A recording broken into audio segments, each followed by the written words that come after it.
Take this. Now I gotta turn my back. $3,200. That's what he gave me. $3,200 for a lifetime. Welcome back to Thinking Critical. This is Wes. Here on the channel, I've had a few conversations lately of kind of like we are in the broken era, where I think not only have the characters been broken, the universe is broken. I think there's a trust in the between the publishers and the consumers broken. There's a lot of things broken within comic books. I'm talking about Western comics. Obviously, we've seen the surge from manga kind of overtaking it. And there's a lot of reasons for these things. And I wanted to bring my good friend Doc, the X-Men historian, the Marvel aficionado, onto the channel and kind of talk about, is there hope to roll these things back? How you doing, Doc? I am wonderful, sir. Thank you for inviting me on to talk about broken stuff because, well, I know broken stuff. Well, obviously, I did talk about it on Sunday. I said I believe that we are in the broken era of comic books. I think we're about 5 or 10 years into it. Now, every era has an end, and the end of every era is the dawn of a new era. My problem or my issue is if what we've seen here, and just even recently, DC Universe Rebirth was not that long ago. It was only what, like 5-6 years ago? I think it was even less than that.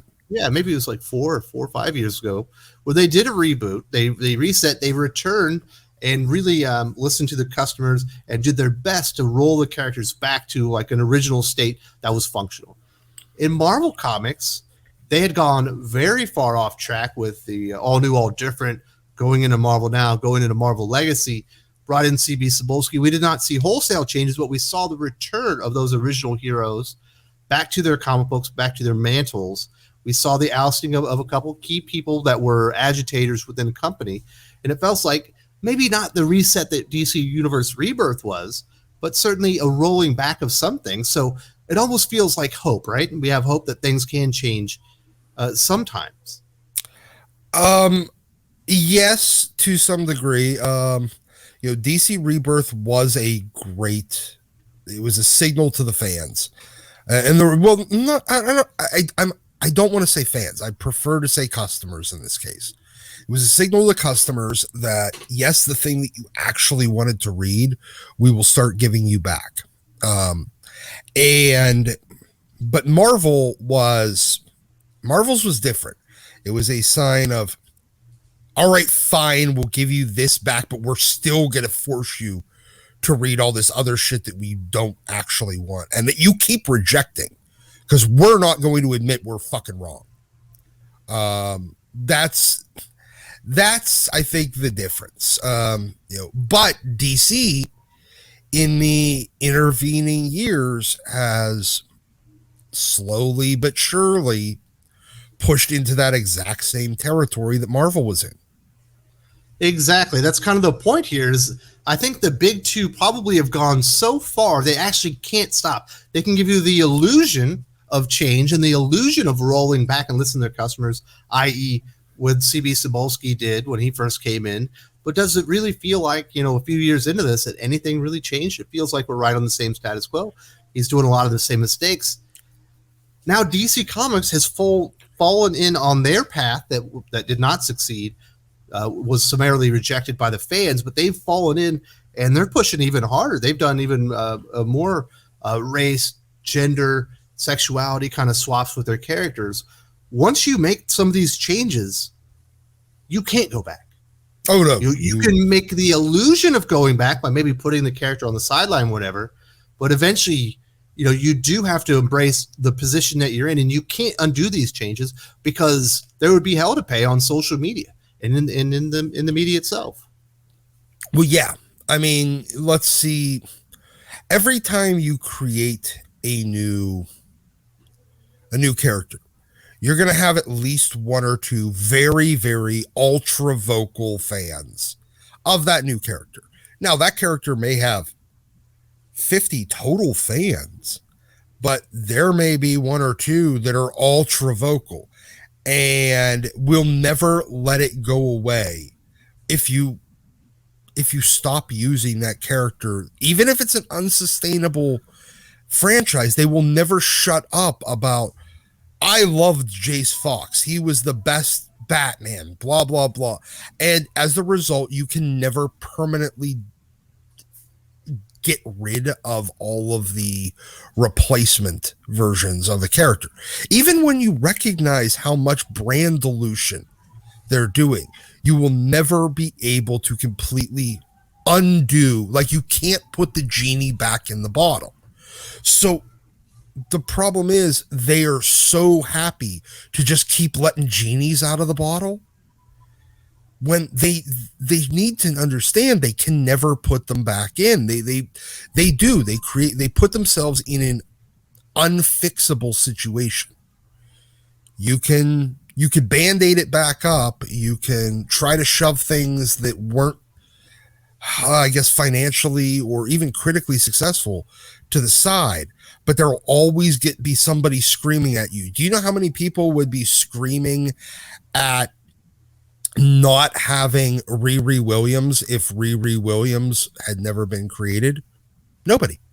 No one would be screaming for the black teenage girl Iron Man if nobody ever created a black teenage girl Iron Man and put her in the comic, if Bendis never creates her. The same with Laura as Wolverine. Until they put her in that costume, she was always going to be X-23. Now you will forever have this fight of who's Wolverine. Now you will forever have this fight about who is Wolverine. You will, Miles, once you brought him into the 616, you will now forever have the fight over who is the real Spider-Man. And it just keeps going on and on and on and on and on. You can't put these genies back in the bottle. And where do you try to fix it? At what point is there an opportunity to? There is no opportunity. That's the big problem. They've enough people have walked away from buying comic books regularly. Maybe they come to my channel or another channel to kind of peek in and see what's going on, but they aren't going in and buying comic books regularly. You cannot depend on them coming back because you've done the bait and switch with we want you to believe in our universe. We respect you guys. We're going to do this so many times, and then bait and switched them so many times and then kind of gone against it that you can't really entice people back in that way. So there is a group of people out there that are willing to go in and buy these comic books like on speculative value. But at this point, you have to do big changes to the characters. You can't just put them in, well, we're going to kill the character. No one believes in that stuff anymore. But now you got to do, well, now we're going to do a sexuality change. We're going to do a gender swap. We're going to do a race swap on these characters. And that's the only way that you can get enough interest for people to get the word out that actually, that will bring people in to come in and actually buy, multiple copies of these comic books besides ratio variant covers, as people are speculating on them as well. Because the only way that they can satisfy and keep their numbers up, for the most part, is selling multiple comic books to the same people. Oh, absolutely. We're well past the point of numerical recovery, I guess you could say. Quantity, actually moving product. The fan base is the customer base is just too small at this point. You can't. So the only way to do it is by appealing to a speculator market, an investor market. These are now, let's be honest, they're baseball cards. That's it. And you got flippers that are trying to do, nice short-term investments. You have some people coming in here like, well, I think maybe this will be a character that they'll use in TV or movies in 5 or 10 years. Perhaps this is a good place to buy in on. And that's the only way that they're doing it, because the interest just isn't in their characters. But what is weird, Doc, is there is interest in comic books. Every other metric out there says not only is there interest in comic books, but there's rapidly growing interest in comic books. It's just not Marvel and DC and traditional like superhero comics, because people just don't believe in the medium anymore. Comic books is the best storytelling medium in all of entertainment. Bar none, it's not even close. But there are alternatives out there. There's manga out there. You can go get YA graphic novels. There are other places to get your comic books. You can go on Kickstarter. You can go do crowdfunding comic books. There are people with Patreons where you can go out there and you can get John Byrne's version of X-Men if you think this current version of X-Men sucks, and it does. Yes. You are 100% right. I mean, the comic book medium is able to, you can do anything with it. Anything from a Western or a romance book all the way to what would be the equivalent of the world's most expensive in history sci-fi blockbuster tentpole movie. You could do all of that a comic book and it costs you the same damn amount. And so but people don't want the bullshit that comes along with it. They don't want the price. It's a bad return on investment. Outside of the speculative and investment side, it is on a month-to-month basis, it is a bad return on investment. $4 plus all the way, sometimes up to $7 or $8 for 22 pages of mediocre art, giving us stories that we don't really want, and we've been vocal in saying we don't want them, with characters that we very much have rejected, but they can't make them go away because they're going to be an admission of being wrong. That's not a sustainable market.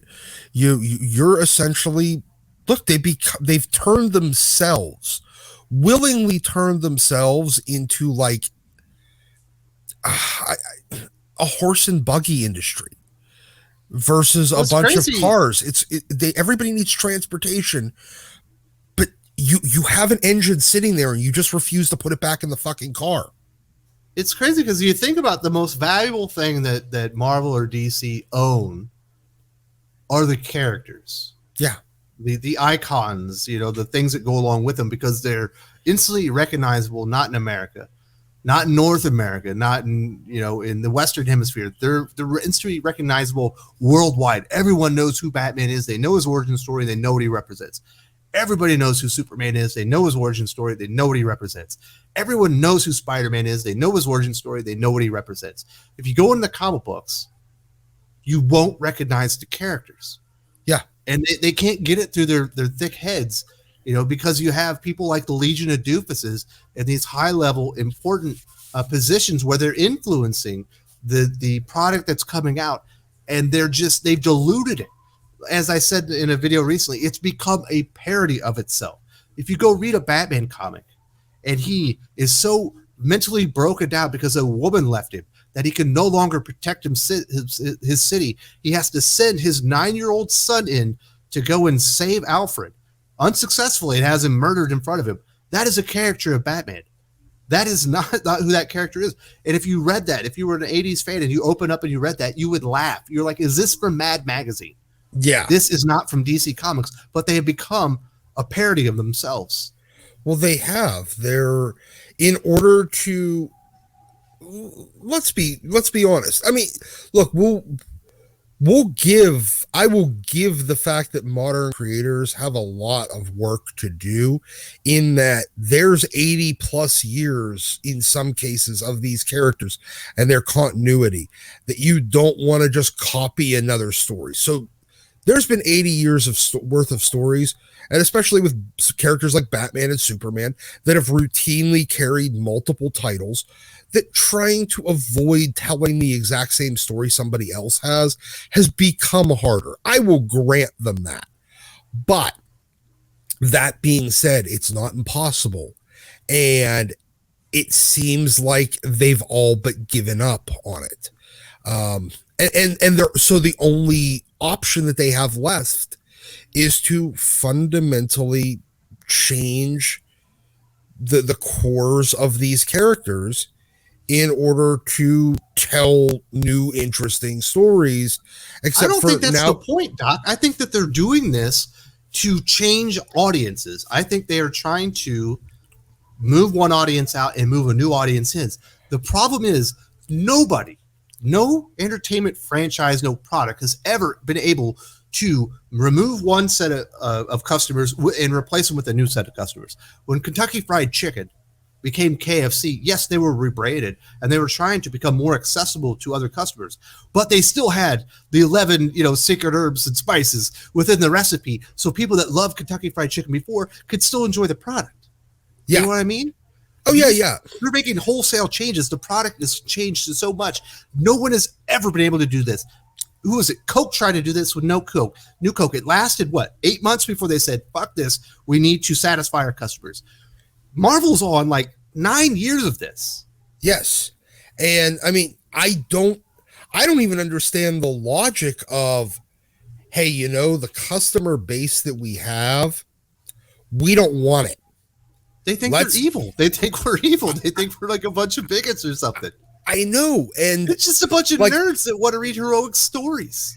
And that would be like Microsoft being pissed off at nerds for using their product or and saying, nope, the only thing we want is the casual internet user. We don't want the nerds.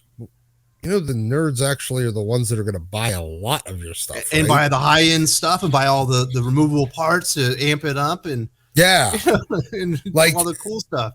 And maybe have 3 computers even though they need one. Yes, because they can only use one at a time, I think. I don't know. I'm not that big of a fucking nerd. But yeah, that guy's buying 3 Office 365 licenses off you or whatever the hell it is these days. And no, but what you really, really, really want is that the person that just uses her telephone to check her email and browse Facebook. That's who you really want as customers. No, yes, there are more you of want those. Anyone that is willing to part with $4 or $5 for 15 minutes of entertainment on a weekly, for each comic series, on a monthly basis. Yeah, there ain't a lot of people willing to do that nowadays, Doc. No, there's really not. And it's there's not many people that are okay with the poor value proposition that is a 22-page comic, especially in an era of decompression. I was about to say, if you go back to the 70s and 80s, a 22 page or even a 60-page story, because I've read those when they were even shorter, you were getting a full story. Here, it might take you a half a year to get through a story. Yeah, one and a half a year is $25, $30. Yeah. When you're looking, the value proposition on modern comics is goddamn atrocious versus you can go out and pay $60 for a brand new $70 for a brand new Xbox game and get 100 times the I guess entertainment. The hours. I know what you're saying. But you can also get a Steam hours. account. You know what I mean? Yeah. You can go get a Steam account and go buy on when they do their Steam sales, but you can go to Shonen and pay $2 a month. Now, granted, that's digital, but okay, say you want to. And that's where I'm it's okay, digital, but it's still half the price of one comic book that's not a full story. Yes, exactly. And okay, cool. So you want to get, a lot of comic readers, like the old comic readers, the ones that they've pushed away, are the ones that have no interest in digital. Maybe they have a little bit. They would be continuously buying your physical product for indefinitely. And they're 45, maybe 50 years old. They got 30 years of life left, almost minimum. That's 30. And you know what? They've been reading for 25, 35 years at this point. They're not going anywhere. You already had these people. You had a captive audience. And I know that for initially during this kind of transitional phase, they thought they had a completely captive audience, as in doesn't matter what they did to these characters. Their brand brought people to the dance, not good interpretations of their characters. Yes, And they thought that they could do literally anything they want as long as it had Batman's mask on. And that the costume actually sold the character, not the character and their, kind of their characteristics. They didn't think that those things mattered because we would forgive minor changes, like little itty bitty. Oh, well, Batman was shown with all these scars on his back and it looked like really terrible, back in the 80s. And now he's able to walk around with no shirt on at the beach and nobody notices. And, the fans really don't actually care. No, we're just willing to forgive little shit like that. Does anything about that change the nature of the character? Not really. Who he's fucking and like the gender of the person that he wanted to have sex with, his race, whether or not he is actually a Wayne, all these things that you could actually change. The fact that he's still Bruce Wayne matters. When you stick somebody that's not Bruce Wayne in there, everybody goes, I kind of liked reading about Bruce Wayne. Not, I cared about reading this guy with the scars on his back. None of this thing we can forgive. Nerds will forgive minor changes, but they won't forgive wholesale and major changes to essential parts of the character. We just won't. That's the problem. They've gone so far, Doc, that comic books are not dying. Comic books are evolving.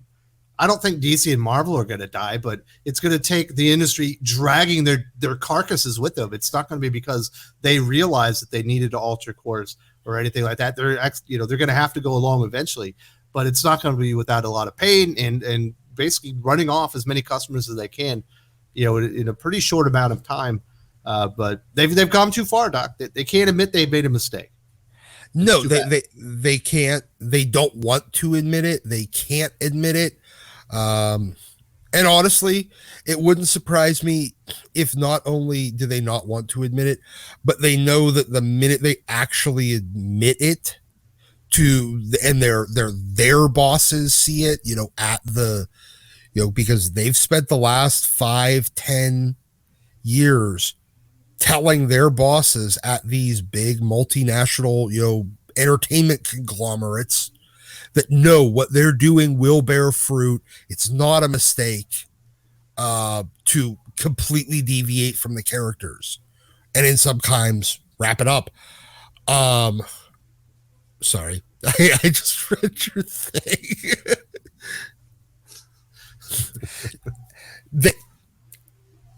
I think that they, deviate, they would be an admission to their bosses that all of the things that they have been changing over the last few years, that their bosses might have said, are you sure that you could change this about it? Are you sure you could replace that character? Oh, yeah. We could do it. These nerds will stick around. An admission of that will probably result in their termination. I definitely want to say thank you very much to Doc. He finally got the message to wrap it up. Yeah, sorry, brother. I was not paying attention. He was in the zone. Yeah. Just next time, just tell me, shut the fuck up. No, it's all good. But we got through it. I do want to say thank you very much, and we'll see you next weekend. All right. Thank you, brother.